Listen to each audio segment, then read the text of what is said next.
Hi everyone, and thank you very much for watching or listening. Liam Hartree back with you today with another episode of the Simply Inspired podcast. And today I'm joined by a very special guest, ultra marathon runner Jon Steele, who has an incredible story to tell in his journey through one of the toughest sports in the world, ultra marathon running. This man has some incredible achievements to his name, including running over 50 ultra marathons in 50 days. He's competed in Spartathlon, he's competed in UTMB, he's a race director. This man has achieved some incredible things, as I've already mentioned, background in martial arts, background in the parachute regiment, I believe. So a lot of different topics that we'll touch on today, but always, or as always, I should say, with my interviews, we'll be going a little bit deeper than just the physical side of sports. We'll also be taking a little look into the mindset that it takes to reach such a high level in one of the toughest sports in the world. We'll be taking a look at some of the lessons that Jon has learned from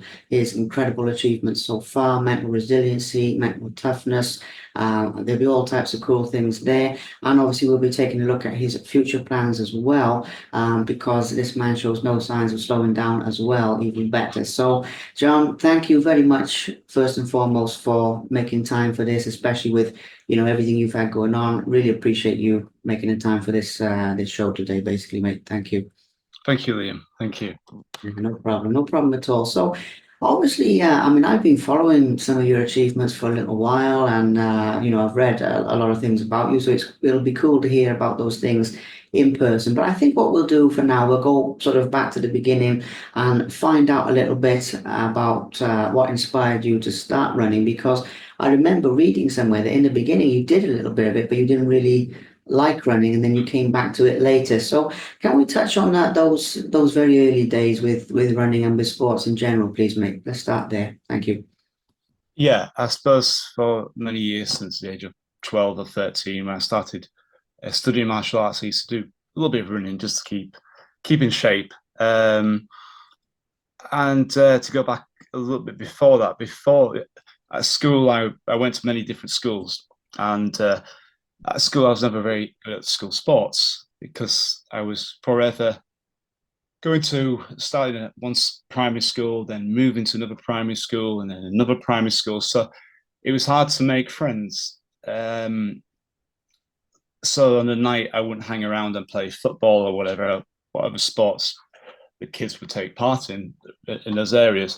Um, so I found myself a bit of an outsider, to say the least, and so I kind of found my own way into different kind of sports, and I think that's how possibly I got into the martial arts. It was more that it was an individual as well as a group. It can be a group.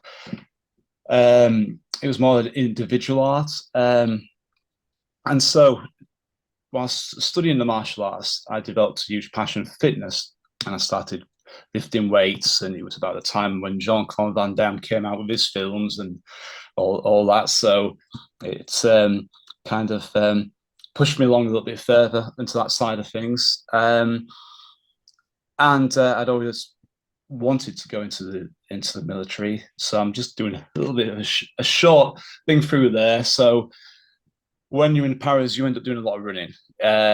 You get to the point where you hate running because that's what you just do all the time. So when I eventually came out, I wasn't really wanting to go back into doing anything where I was participating in a lot of running, as it kind of goes on. Um, so when I came out, I still wanted to keep fit and in shape. So I used to train weights again, go back to the martial arts. And going forward to 2003, I was in the Lake District and I saw this board on the side of the building. And it was about basically about the Bob Graham Round, which is a long distance fell running challenge, which covers 72, sorry, it's not 72, oh, brain's gone. It's a 24-hour God, I can't believe how many. I've forgotten the number of peaks, but basically it's a Lakeland round, which takes 24 hours. Was slided then about 72 peaks, 72 miles, but 42 peaks. Sorry, of course it's 42 peaks because that's Bob Graham Brown's birthday age that he did the round in. So 42 peaks basically. And on this board, there's information about sort of challenges which people are participating in and gone much further. And it was kind of old Lake District's history, fella running history on this board. And about that time, I thought, I worked it out and thought the speed that you need to do, it's like just over 3 miles an hour. That's easy. And anyway, by no means going over that kind of terrain at 3 miles an hour is very, it's pretty hard. So I got my backside handed to me on a plate when I had a very small go back in 2003. But that introduced me to the world of running and ultra running. And kind of from there, I developed a passion for running longer. And taking these things on as adventures, as challenges. And the whole side of things I wanted to do was to give myself an adventure. I wasn't interested in running 5K, 10K, half, or marathon. It was to go out there in the hills, the mountains, or the Alps, or whatever else, and be out there for a day or two. And I suppose experience an adventure. I suppose at the time I never realized that it's as well as exploring externally, you actually spend more time exploring internally along the way, and discovering more about yourself, as well as the surroundings of, as well as what is around you. And that grew a huge passion inside me for just taking the mind and the body further and further and further. And I think my vessel was really for that, was for running. And I know that people use various different other methods to experience that. And I suppose if I couldn't run, I'd have to try and find something else which I could do to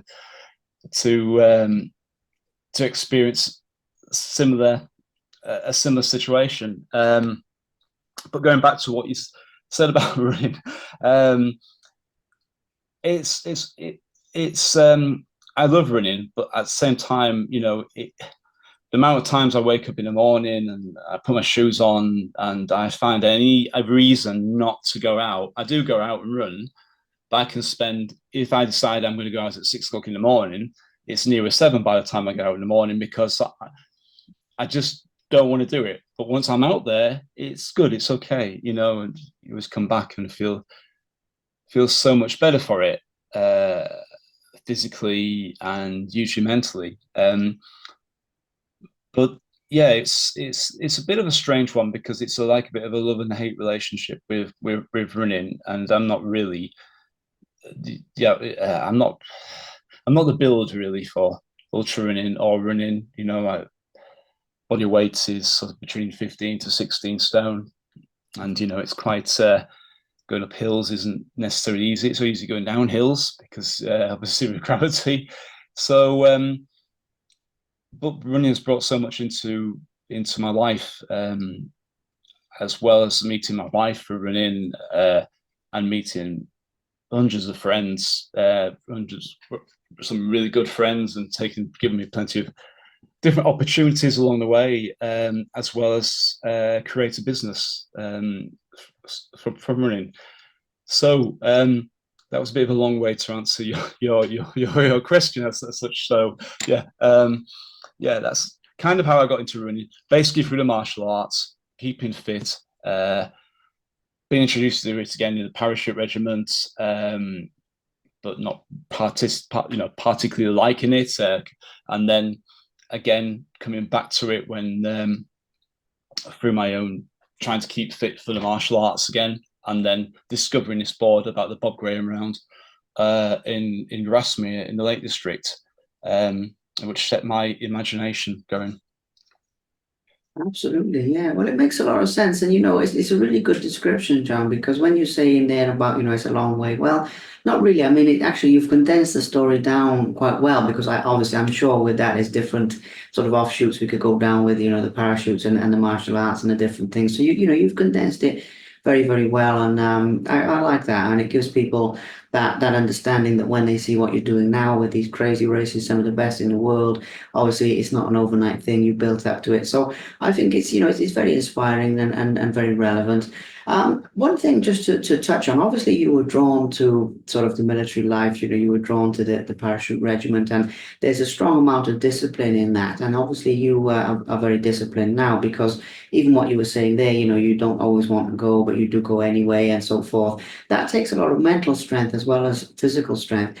Do you think that's something that you were sort of born with, or do you think that's something you've actually built up and sort of grown over time with the mental? Because obviously your body gets stronger, but I think your mind gets stronger as well, if you get what I mean with that.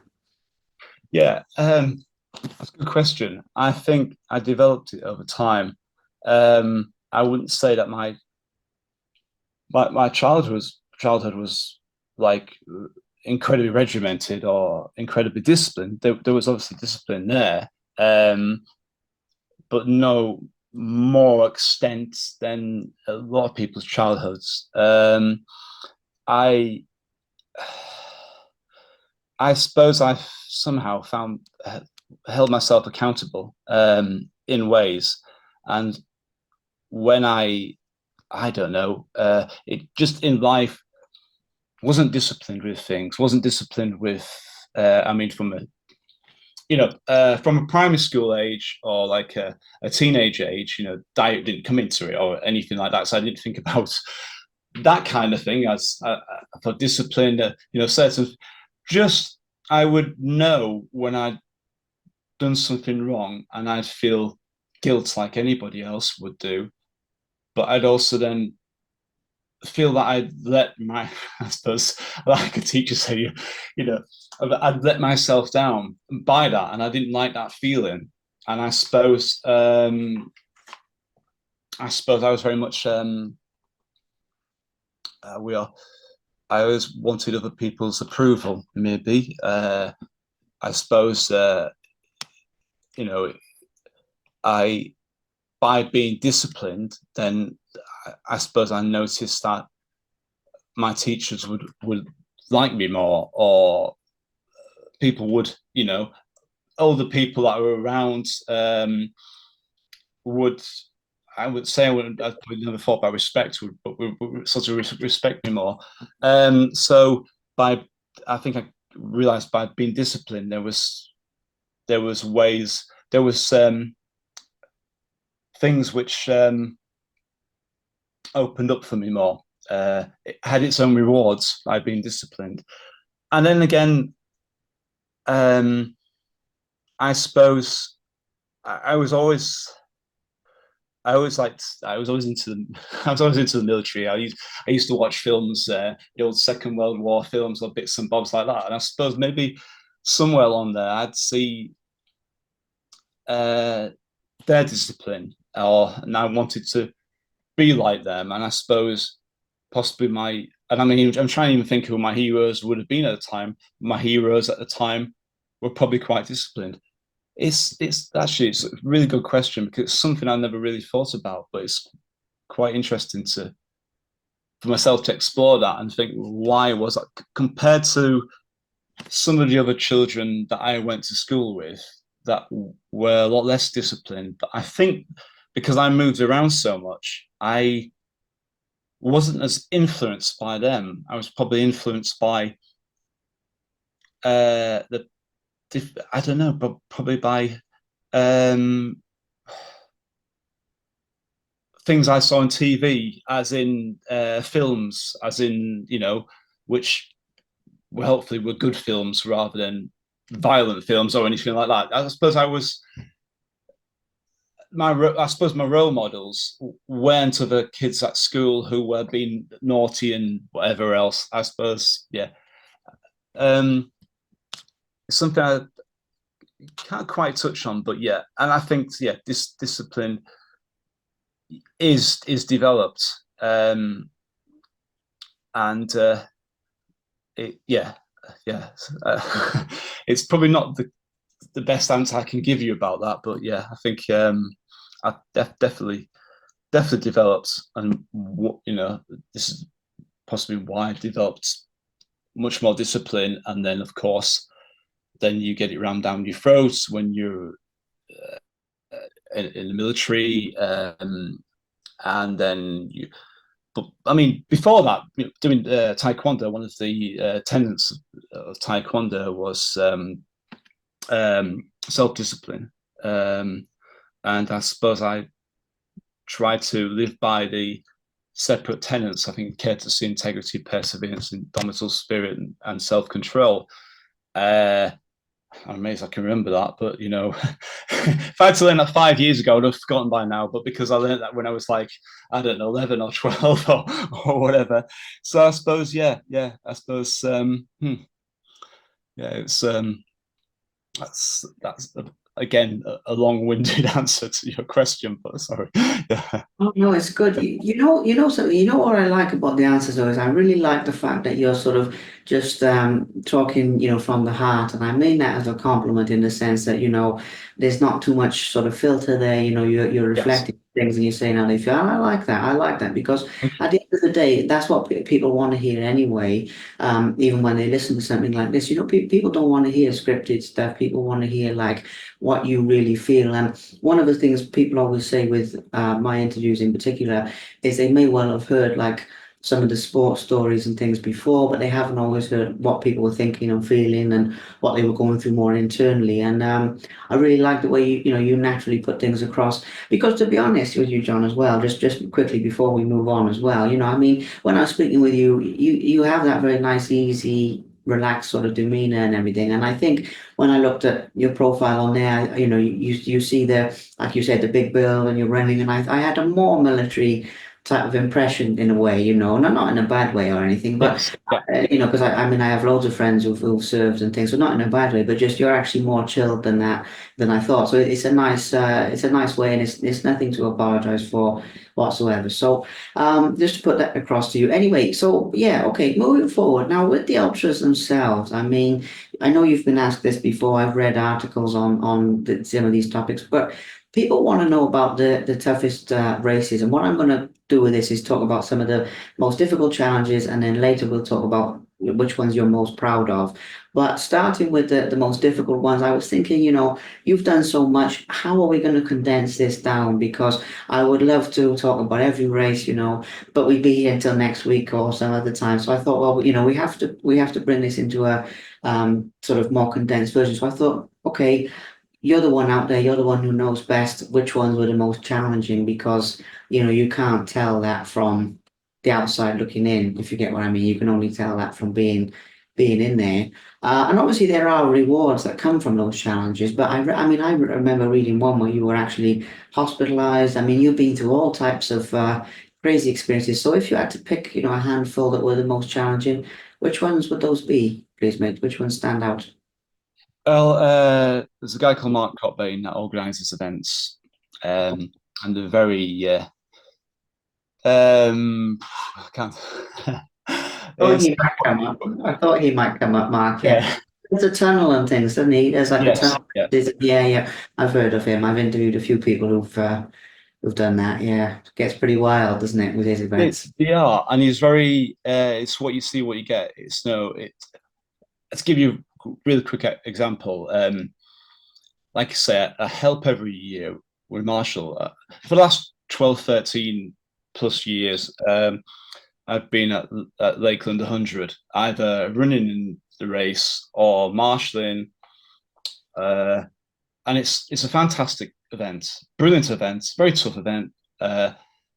There's a couple of thousand people that take part between the Lakeland 100 and the Lakeland 50, and there's signs everywhere like "You are legends," etc.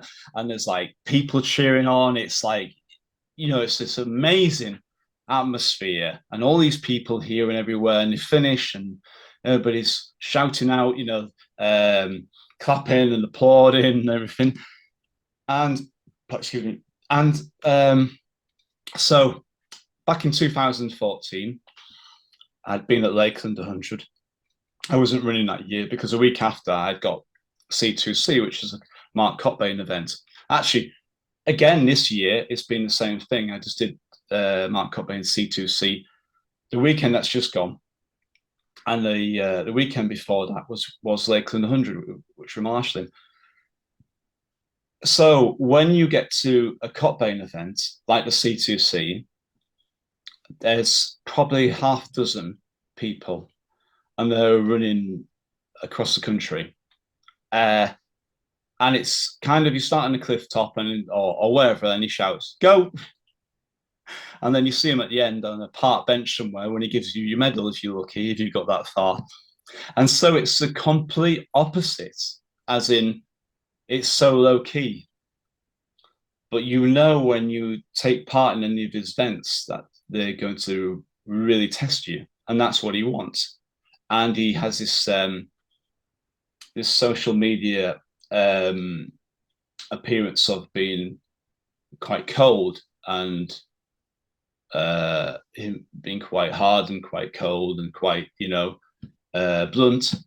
But in real life, he's a lovely guy, and he wants people. He kind of wants people to finish, but at the same time doesn't, because he wants the reputation of the race being unfinishable. But at the same time, he has a lot of compassion, a lot of I forgot the word for it now, but he has a lot of empathy for the people running.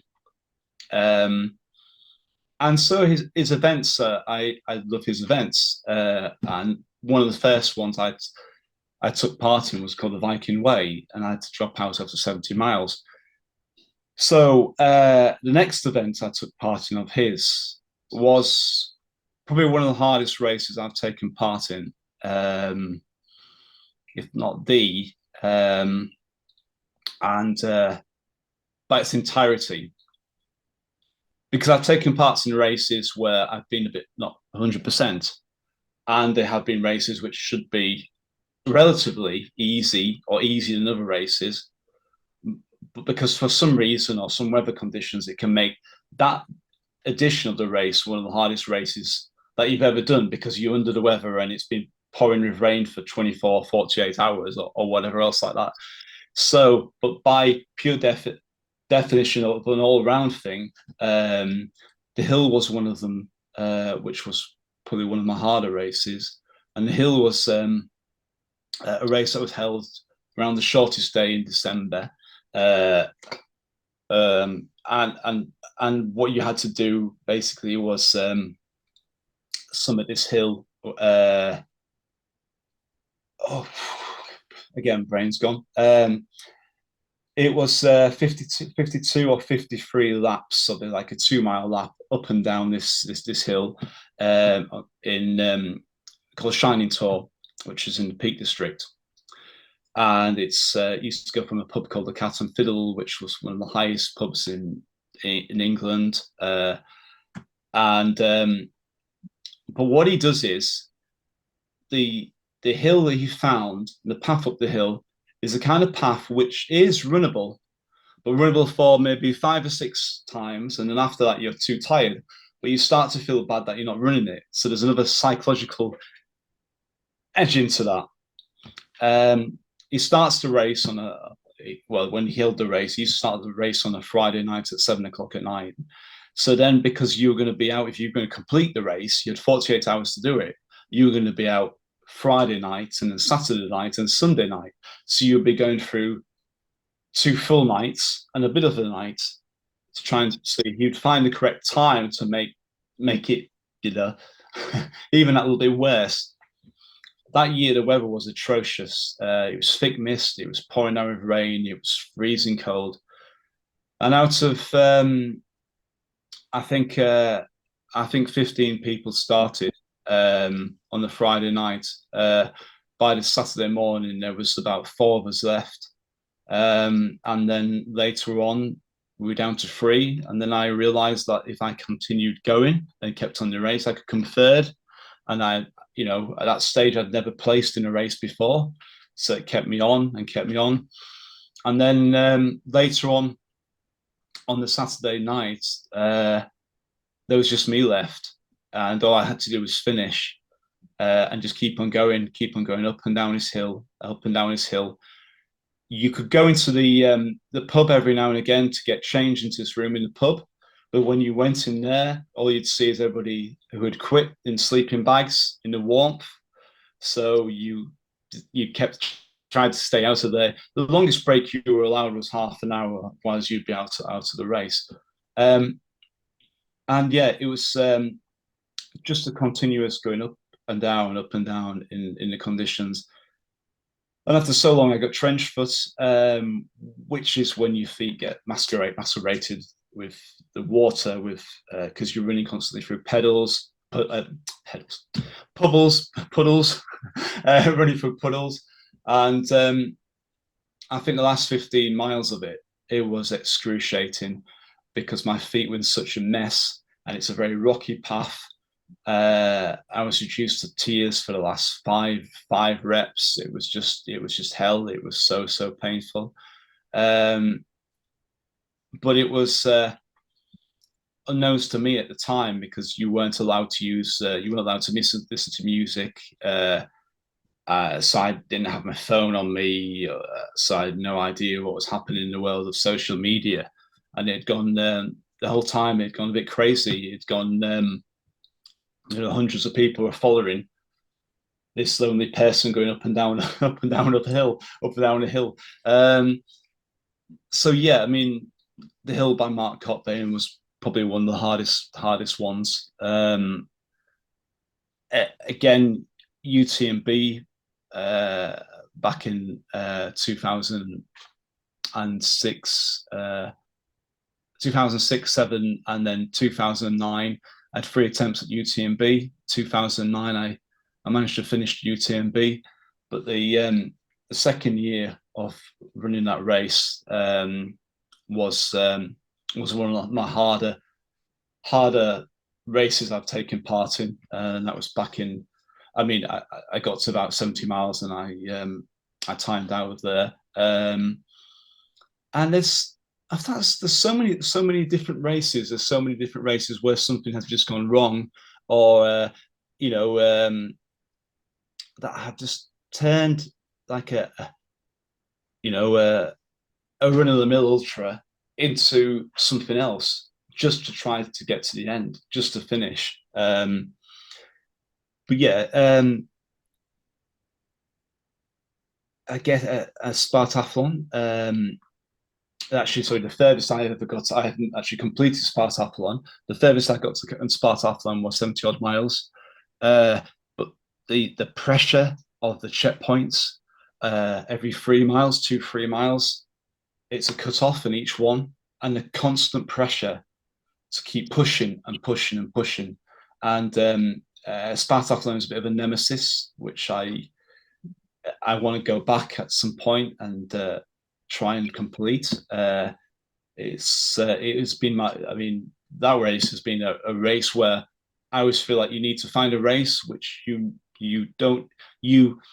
feel like you can only complete it if you're in your best shape and you have your best day of your life. That kind of race where it is just about completable for you, but you've got to have everything nailed right. I feel like to me that's Spartathlon. For me is that race, and I know other people have different races which are. My first West Highland Way race back in 2006, this is one where I ended up hospitalized. I had, without being too graphic, before the race, I had quite bad diarrhea. So I lost a lot of potassium and sodium, salts, etc. Before I started running the race.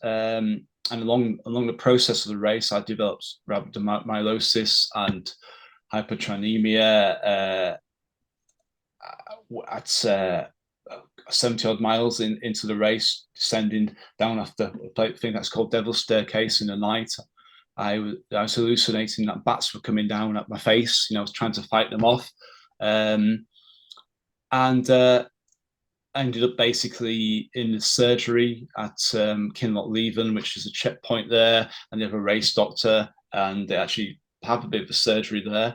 He rushed me through to Fort William, and it ended up in intense care. Had excessively low potassium levels and rhabdomyolysis and hypertrinemia, and so I was in quite a bit of a state. But at the time I worked full time at a company called Black's Outdoor back in Hull, and I was due to be at work the next the day after next. I didn't drive at the time, so I was using National Express and trains, and so basically I had to get out of the hospital because they wanted to keep me in overnight. So I pulled out the drip and sneaked out of the hospital. But my trainers, that's another story in itself. My trainers were actually at the race finish, my trainers had been taken off me when I was at the intensive. When I'd been pulled out at Kinloch Leven in case I decided to try and sneak my trainers on to continue on the race. So the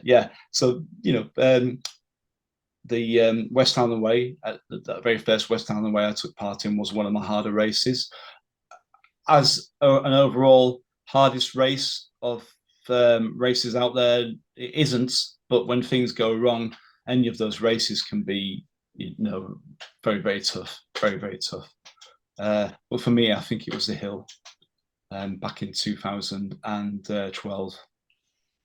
Wow, that is amazing to hear it firsthand, John. I mean, well, it's one of those things earlier. I mean, you were saying about, you're worried about like how you're describing stuff, but think about this, as you were describing that, I mean, I could really visualize it. I mean, I could really feel like I was there for a minute, as you were talking, because, your description was so vivid and everything, and I could see you obviously reliving it in your mind and everything, and it's absolutely amazing. And that's a really good way of, as I said earlier, distilling those down into a sort of a simpler format for people because you've done so much stuff, I mean, it's amazing. So thank you very much. And I mentioned as well about the proudest moments and everything. And I imagine really with that, there's probably a lot of, I'm losing the word for it now, but basically there's a lot of cross linkage there between, some of those toughest ones and some of your proudest ones. So maybe some of them are the same.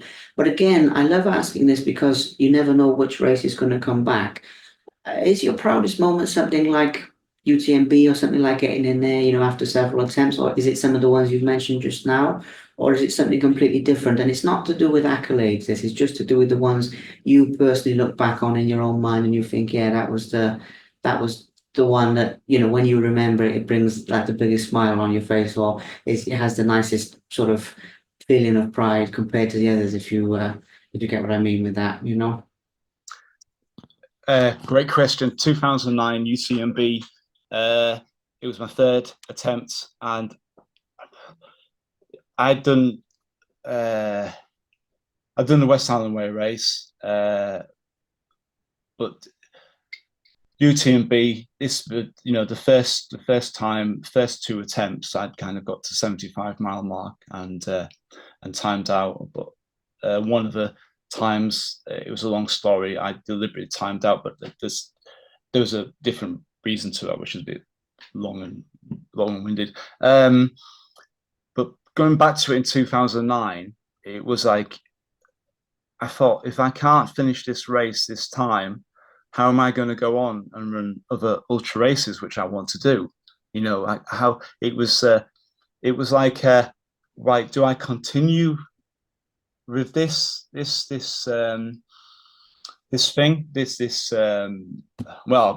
obsession, or do I call it a day if I can't get around it? So there was extra kind of pressure on that year, and I just, there was part of me that thought, well, twice before I couldn't do it, so why can't I do it? There was a lot of mental battles going on. At the same time, I had issues at work, some big issues at work. So my self-esteem was very low. Just things weren't great. And so that year finishing it was something else. And even though there was a point where I thought, right, I know this is going to happen. I know I'm going to finish this because I'm through this last cutoff in time. You hang on and think, right, don't start to celebrate until you pass that, gone through that line. But what made it even bigger was long story. James, he's not my son. If I'd been married to my ex, he would have been my step grandson. He ran with the flag. He ran the last 50 meters with me through the finish gantry, and that was so special. It really was, because there was part of me that believed that I could do it, but another part of me that just, I don't know, just could see myself, could almost even ridiculously visualize myself being in the same position as the years before. So I think finishing that was just kind of amazing. And I thought, well, I can do so much more now. I can do other things because I've stuck with this and I've got through it. And so yeah, it had to be the UTMB back in 2009, and I felt so great after it for a long time after it. I mean, there's been other occasions since in different races which I've been so pleased. Sorry, the printer's going nice, which has been pretty awesome. But yeah, definitely the UTMB. Absolutely, yeah. I thought that might come up somewhere along the line, but it's I mean, it's good because, like I said to you before, this is all about the inner journey. So it's not about what anyone else thinks. It's actually about what you think, and it's something I really like about ultra running because it's such an individual thing, as you said earlier, where you can have different people in those races all running the same race physically, but then inside of them, they're running it for totally different reasons. They're trying to overcome totally different challenges, and really they're all running their own race in a sense, even though physically they're in the same place, which is something I find really interesting about it. So I really love your description there. Now, just so I don't forget about this, I need to mention this. You also are a race director as well, and you're involved in sort of the, shall we say, the business side or the organizational side of ultra running as well. And I've read bits and pieces on that as well. And it'd be really good to give a mention on that, what you enjoy about it, what inspired you to go into that side, not just competing, but also into organizing. And I don't really have like a really narrow question, but it'd just be good to find out a Yes. bit about that side of your life, really, to be Yeah. honest. Well, back in 2008, I started a race called the Hard Miles 110, which is a 110-mile race around the Cleveland Way. I found around that time in the UK there wasn't many 100-milers. I think I could probably count on two hands how many races there were, of that distance. And I don't know. I just thought it'd be really good just to hold a one-off race. And then that stemmed basically from actually in 2008 with the 110. The first female finisher was Shirley, which is my now wife. We kind of got married many years later, and then we both were in the company of Hardmoors now. But so so that was the first one, and I was working full time, and then I enjoyed the process so much that I decided to add a few more races to it, ultras, a 30-miler and a 55-miler, and it gradually just built and built and built up from there. And now we have like this ultra series of races going up to a 200-mile race, and we also have kind of a marathon series, which has a marathon and a half and a 10K all around the North York Moors.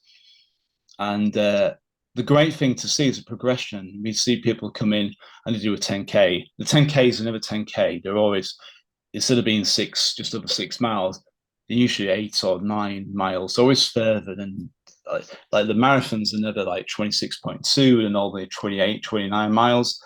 So we see people take part in a 10K and then they develop and they do a half and then they do a marathon and then they think, right, well, I can do 30 miles because that's what hard miles marathon is. So they thought, I've just done an ultra. I wonder if I can do the 40 or the 55 and it develops and we see people, see people that stay with doing what they're doing, the 10Ks, and we see people who started with the 10Ks and developed right through. And each time it's given them confidence to step up to the further distances. So it's kind of it's full time for it because there's so many different elements to it, and we organise other races for the North York Moors and different bits and bobs. So our lives are usually spent a huge amount of time around runners. So we see it the most normal thing for somebody to go out and run whatever distance. Whereas like a lot of people, they'll run on the weekend and they'll be at work 9 to 5 or whatever, Monday to Friday, and they'll be around people that don't exercise or don't take part in things. Whereas our life is because our friends are now, a majority of our friends are people who take part in races that we've met. So we have a whole different outline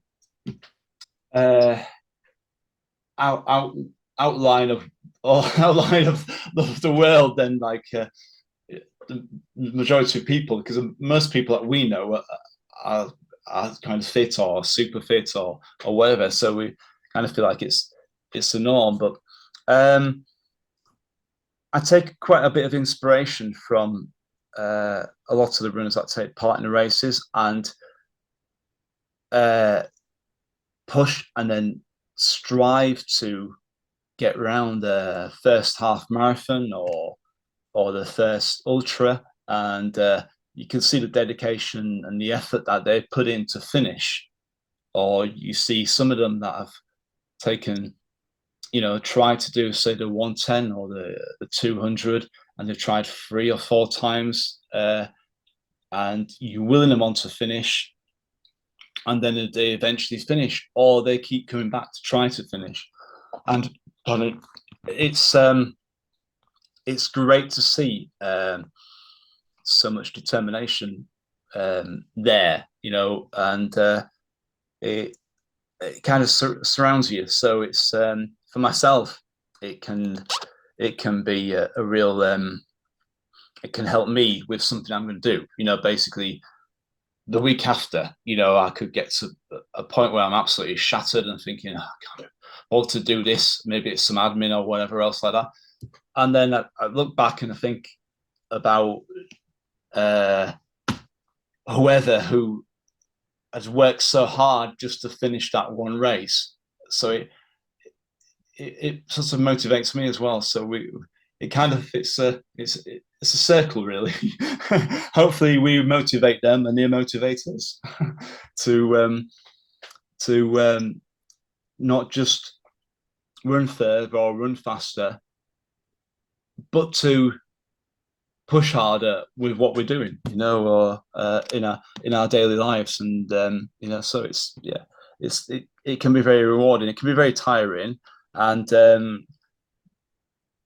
I'm quite empathic in a way, and you'll find that I again share the same. And by the end of the weekend of, say, the 110, the hard miles 110, 110-mile race, or the hard miles 200, we are so drained. It takes so much out of us, and there's so much emotion, and it's almost like you feel their pain. Your legs come back from the weekend and it feels like they've done the miles that they have. And in fact, it's really good training for when you go out and do your own ultra, because it's very similar. The only thing is when we take part, and let's say last weekend where I was running the C2C and I was out all weekend, all I had to think about was putting one foot in front of the other and remembering to eat. Whereas when we hold our races, like the 110 or 200 weekend, which starts on the Thursday and continues through to the Sunday, um, we're kind of thinking about every runner that's out there and any kind of responsibility to them, their safety, any issues, kind of firefighting with different situations. So yeah, it makes the C2C weekend, which just had, so much easier than actually organising a race over the weekend. So yeah. Absolutely. I understand completely, John. I mean, there is so much that goes into organizing behind the scenes. I mean, a lot of people have no idea with event organizing, but I've been there and done that, and it's another story. But there's so much that goes behind the scenes. It's absolutely, well, you know exactly what I mean. But it's good to put that out there. And yeah, I mean, I love what you said there about the passion. That you inspire them, they inspire you, and the circle and everything. Really, really good description. One other thing as well to follow on with that as well, I think is a good point, is you mentioned earlier about the hill and you mentioned people, it went viral on social media and people watching you go up and down the hill and all of this sort of stuff. Do you think you've also had the impact on people like that in terms of maybe people who don't run or they run a little bit? Do you think you've inspired them to maybe start or push their limits in some other way? Because I mean I look at some of your posts and I think you're a really inspirational guy, hence doing this talk today. But I'm curious what your own thoughts are on the impact you've had on maybe bringing more people into running or inspiring people in that way. Thank you for that. Thank you. I think in a way by bearing it all as such, I think the fact is that I'm not like a 9 stone, 10 stone super fast ultra runner, fell runner, that more people can relate to me. And I don't always finish. Sometimes I get timed out, something happens, and so it's more. I think it's because I'm possibly more relatable, and actually, I heard by second hand by a friend who supported me this weekend that they got a message off somebody else, um, who said what they liked about me was that that they were motivated by me because I was more like them. I was like they could, yeah, it was relatable. I was relatable, I think, and they could see that I don't have this huge amount of speed or anything like that, or natural ability. It's pure stubbornness, and I seem to be, I'm not. I'm saying these things because I've heard them, I've been told them, and my wife tells me is that I'm just really good at suffering, at like taking something which hurts, and then thinking, I don't know, just pushing through it and just pushing and pushing and pushing and pushing, and like where somebody may stop, I think, well, I'm just going to continue on because, yeah, I'm not this thing I'm suffering with hurts, but on Monday it's gone. I mean, yeah, it's not gone if it's your feet, but what I mean, say Monday the race is finished and everything's like that, so it's not forever. And I think one thing I took away from the hill was all I had to keep thinking was, because the race started, like, say, whatever happened, the race would be finished on the Sunday night at 8 o'clock. So I'm thinking, this is a new weekend. Monday, I'm going to be, this is done. I may be suffering because my legs are sore, my feet are sore, but that's gone. Um, you know, compared to people out there who suffer from diseases, illnesses, or wherever else that live with this kind of thing, my pain is so small compared to what they're going through. So, I just have to shelf this, deal with, continue on until finish. And I think it's probably because they realize they can see that I'm suffering and they know I'm suffering. So they think, yeah, I suffer when I run. Maybe I can do the same thing. And I think it's kind of that. And I think some people, you know, because I've been like other runners have been there, I've kind of been there. So I try and say, well, look, it's going to be bad, but you can get through it. I think, maybe part of that is there, and yeah, I get doubts. I get a huge amount of doubts. I get, um, you know, before an event, I just don't want to be there. I don't want to do anything else but start that race. I was keep thinking to myself the night before. I'm thinking, I'm away at this place, a lovely place. I'm thinking it's usually starting really nice at places, and you're thinking, if I don't start tomorrow, I can just, like sit and drink coffee all day and watch the sun set or whatever else like that. And that's all I want to do. But I don't get excited about the race. Well, I get excited weeks before the race or a week before the race, but the days leading up to the race, I just want to be doing anything else. But I know from my own experience that so many hours into it, I'll feel different. And by having that experience and knowing that, or then it means I can push on, push through that because I'm going to get a reward somewhere along the way. And again, when you're running well, I say ultras because that's kind of more where I feel this, but it can be any distance and it can be anything.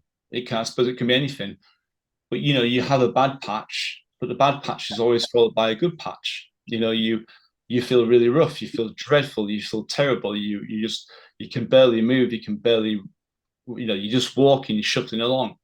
But that won't last. Eventually, at some point, you will get a high, and you'll just feel really good. And then you'll find yourself running and thinking, how can I run when I couldn't even move a little bit before? And it's these waves of things that you just hold on to. I suppose I must be I must be an optimist waiting for those good bits to come along.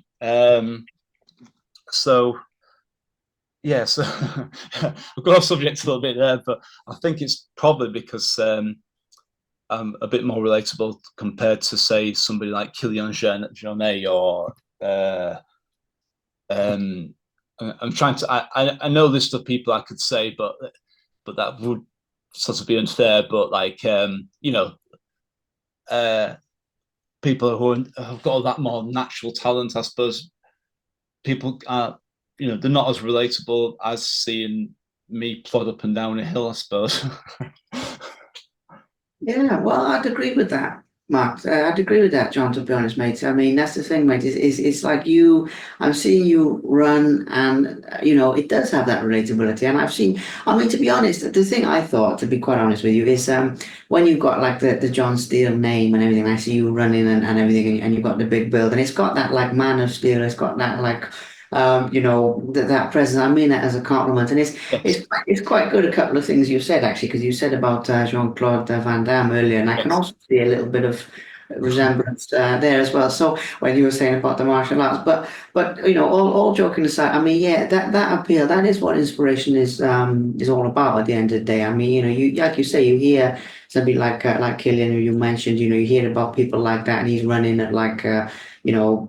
3, 4, 5 years old or whatever, he's like starting to run and he's always been doing this. And you think, well, a lot of people have to fit this sort of thing in around work and have to deal with the inconveniences and they're not perfect. So, I mean, I think with yourself, the sort of rawness about yourself, even with your story and the way you tell your story is amazing because then obviously if people want to run or if people want to test themselves in some way, I think yourself and other, other runners in a similar way like that open the door more for people because people look at that and they think, yeah, okay, maybe I could do something like that. I don't know how far I can go, but maybe I could do something. Whereas obviously if you look at Killian, and like I say, I got all the respect in the world for him, so it's nothing against him. I'm just saying people look at that and I don't know if that has the same like, yeah, I could do that. They maybe think, okay, that's Superman, yes, So obviously it's a very good thing. And as I've already said, I definitely think you have that inspirational effect on people and everything. So, keep up the good work with that because also, running, the last thing was not to go off topic myself, but running is good sort of metaphor for life as well. I mean, there's a lot of people out there where they're having these kind of experiences like going through life, and then they're thinking, okay, if you're keeping going a distance like that, they can as well. So it's very inspirational from that point of view. I also want to talk about your future plans as well, because you mentioned about going back with the Spartathlon. You mentioned about doing that again. Obviously, you'll continue with the race directing and everything, but I just want to touch on like what you're thinking of doing from this point forward, basically, and what's lighting your fire now. Don't mind how far ahead in time you want to go, if it's something close, if it's something, a couple of years out. But that'd be really cool as well, mate. Yeah, let's talk about that. Yeah, yeah. I'd like to return to Spartathlon. Need to qualify, which I need to qualify for. So in the not too distant future, then races which would qualify me for Spartathlon. So that is something like a nemesis that I kind of want to go back to. One race I really want, and I've always wanted to do, is Badwater. Obviously, iconic because of the heat, and I've kind of wanted to do it. I wanted to do that for my 40th. Now I'm 51. I wanted to do it for my 50th, but it's quite a financial outlay. So I'm hoping that at some point within the next few years that I can be on the start line of Badwater. Sorry. Yeah, it's they are my two biggies, I suppose. I'm sure along the way there'll be many little different adventures, different races that'll come up. But I'd say definitely Badwater is a huge one uh, on my bucket list or to do list. I don't.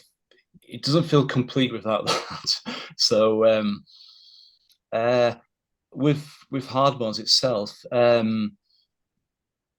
whether over the next couple of years we'll start to include a few more longer ultras, not longer ultras than we've already got, but include some different things. We're now at a spot with Hardmoors where we're quite comfortable with the races we organise, the amount of races we organise. Whereas in the past years, we've added extra races on, but we suddenly find that you end up in a position where there's so many races in the UK now compared to and you can also end up competing with yourself because you put a race on and in the next 2 weeks later there's another race that affects your own amount of people who will come back and do one race 1 week and one race and 2 weeks later as such. So it'd be interesting to see where that kind of goes. But definitely, I mean, there's certain races I would like to go back and revisit and trying to do. You always have that feeling you do them and then you want to try and do them faster. But you realize that when you last did that race, it was 11, 12 years ago, and you're 11, 12 years younger, so and I suppose adventures going out and actually taking on some of the routes in the UK long distance paths, but also again, we find a good way of traveling is sometimes if we want to go to a country and we have a country we want to see, if we just it takes a while before we get around to booking a holiday. But if we book a race like just a marathon, then we can go and it's easy. It's planned then to go and visit that country. So hopefully be able to get to a few more countries over the next couple of years to experience those and also to run in those countries as well. At the same time, I've got to be kind of careful because I don't have the best left knee. I've got quite a bit that I've had back from 2015. My left knee isn't very good. There's no cartilage, a bit of arthritis in there, and various other things. So I have to kind of keep my eye on it as well. So plenty of strength and conditioning on that to make sure it's okay. And so around about that time, I thought I'd only get another year or two of running ultras with it, but seem to have managed to go past that and that sort of continue. I suppose it's also more now about I do a little bit of PT and personal training as well, just a bit of a sideline as well. But to look how to sort of maybe incorporate some PT and strength and conditioning and pushing towards more sort of runners. There's just a few ideas that eventually happen, which I've been into for the last couple of years. But yeah, when I find time, I should hopefully get around to things like that. So we'll see. But yeah, but the big thing is Spartathlon and bad water. But when those will happen, I don't know. Yeah. When they do happen, John, let me know. I mean, obviously, I'll be keeping an eye on it anyway. But we'll catch up again. And I tell you what, when you've done those two, when you finish Spartathlon, when you've done Badwater, we'll catch up. And we'll do it maybe in Yes. an interview like this. Probably not as long, but like just talking about those and anything else you've been doing in that time. I do that with people sometimes. Not all the time, but just occasionally because sometimes people say to me, "Oh, there's something big," and then it happens. Even if it's a year or two later, and we'll catch back up again. So we'll see what the future holds with that. But I love it because the fire is still burning inside of you, and that in itself is inspirational. Because I mean, how many people. I'm a big believer that age is just a number, but regardless of that, how many people get to a certain age and mentally they think, oh, that's it, I can put my feet up. And what they don't realize is then from that age forward, it's actually a slow decline, even though they think that they're relaxing. So, the fact that in that sense, you haven't bought into that because that is just a mental construct anyway. But obviously there are some physical things, but it's mostly up here. I mean, you're saying about bad water. I think Harvey. Oh, it escapes my. I did interview him actually, but anyway, he finished Badwater, Harvey Lewis. Yes. I think he won it actually, and I interviewed him, and his post on his social media of a guy that he knows who's about 100 years old who's still running, and he's not. I don't think he's running ultras, but I think he's running like Yes. marathons and things, and it's like, well, you know. That shows age is just a number. So you keep going, and 100%, I'll be keeping an eye on your journey. I love the talk today, my friend. It really inspirational because just going back to what I was saying earlier, I didn't want to go too much into it, but my last thing for you, not a question, but just to say, is it is a metaphor for life. I mean, if you're going through the metaphorical race of life, if you like, there are all things, there is the suffering, there is, times you want to give up, but you have to say no, no, you have to keep pushing and do all of these things. There are all of these types of things that you've said all the way through this, which is why I said at the beginning, this is fantastic for other runners out there. Maybe people who are already doing ultras, maybe people who want to do ultras in the future, but it's also fantastic for anybody who's got like a big challenge in front of them, because they can listen to this and think, okay, well, I might not be an ultra runner, but I can take lessons from what John has said. And I really think your story illustrates that in a really beautiful way, in the way you've described it. So absolutely incredible. The only other thing I need to mention, I'll have to go shortly, but before I do, is where people can get in touch with you, because I know obviously you're out there on social media, a lot of people follow you. Real quick, easy one for anyone who doesn't know, what's the best way to sort of reach out with you or get connected? That's good. That's a good question. Predominantly Facebook. I have an Instagram account, but I don't actually pay much attention to it. I don't do Twitter. If anybody's interested in the races, just Google Hardmores, and hopefully it'll come up with a race series and not nothing dodgy.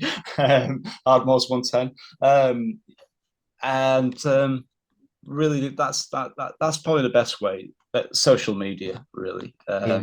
Yeah, yeah. Oh, that's good. That's good. I mean, I know it's a sort of an obvious thing, but at the same time, you are an accessible guy, and you are, obviously very down to earth and everything and whatnot. So I think that people, you know, if they want to speak to you, that's fine. But even if they just want to just kind of plug in and watch what you're doing, I mean, that's inspirational for them as well. So it's been good, my friend. It's been really, really good. I mean, I know obviously with somebody who's achieved as much as you, we've probably only scratched the surface with this, and there's probably loads more we could say. But I'm really happy because there was two things I was aiming for, which is like some fun stories from the Yes. races and bit of inspiration, bit of knowledge in there as well. And we've hit those two marks, if you like, and then some. So I'm very happy with that. You know, it's got like the fun and the entertainment, and it's got the learning and what people can take. So thank you so much. I will send this to you when it's, you know, when it's finished next couple of days, and obviously I'll be sharing it around. So if you can share it around as well, that's the only other thing. I'd be super grateful. And yeah, just know that I'll be cheering for you Thank in you very much. Spartathlon, Badwater, you know, whichever one comes next, I'll be cheering for you, my friend, 100%. Okay? All right, then. You take care, John. Look after yourself, and I'll speak with you very soon. We'll keep in touch even after this. You take care, my friend. Okay? All Thank you right. very much.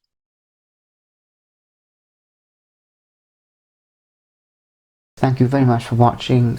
Please subscribe to the Simply Inspired YouTube channel, and there'll be more videos coming soon.